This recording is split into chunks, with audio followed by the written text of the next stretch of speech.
ফরাক্কায় বাস লরির মুখোমুখি সংঘর্ষ, মৃত দুই। গভীর রাতে মুর্শিদাবাদের ফরাক্কার বল্লালপুরে 12 নম্বর জাতীয় সড়কে এক মর্মান্তিক পথ দুর্ঘটনায় মৃত্যু হল দুজনের, আহত হয়েছেন আরও একজন।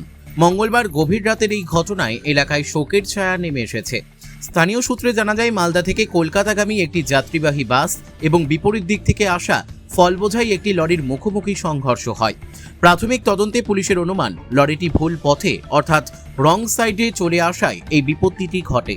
প্রচণ্ড গতির কারণে মুখোমুখি সংঘর্ষটি অত্যন্ত ভয়াবহ ছিল। দুর্ঘটনার খবর পেয়েই তড়িঘড়ি ঘটনাস্থলে পৌঁছায় ফরাক্কা থানার পুলিশ।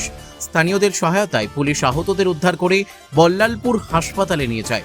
সেখানে কর্তব্যরত চিকিৎসকরা দুজনকে মৃত বলে ঘোষণা করেন।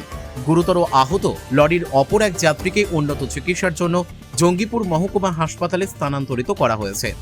বাসের বাকি যাত্রীদের প্রাথমিক চিকিৎসার পর ছেড়ে দেওয়া হয় বলে জানা যায়। পুলিশ সূত্রে আরও জানা গেছে, মৃত দুই ব্যক্তি লরির চালক ও খালাসি। ঘাতক লরিটি কলকাতা থেকে মালদার দিকে যাচ্ছিল। পুলিশ মৃতদেহ দুটি উদ্ধার করে ময়না তদন্তের জন্য পাঠিয়েছে।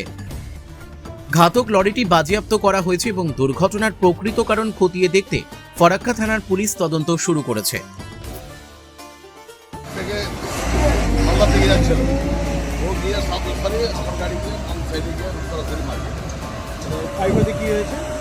যা হয়েছে আমার সামনের পজিশনে ক্ষতি হয়েছে, কোনো আমার স্টাফ কিংবা আমার প্যাসেঞ্জারের কোনো ক্ষতি হয়নি।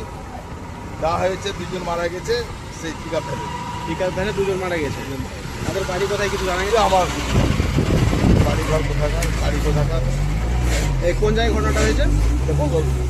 আপনার নাম? আমার নাম মতিউর রহমান। আপনি? আমি কোম্পানির ম্যানেজার।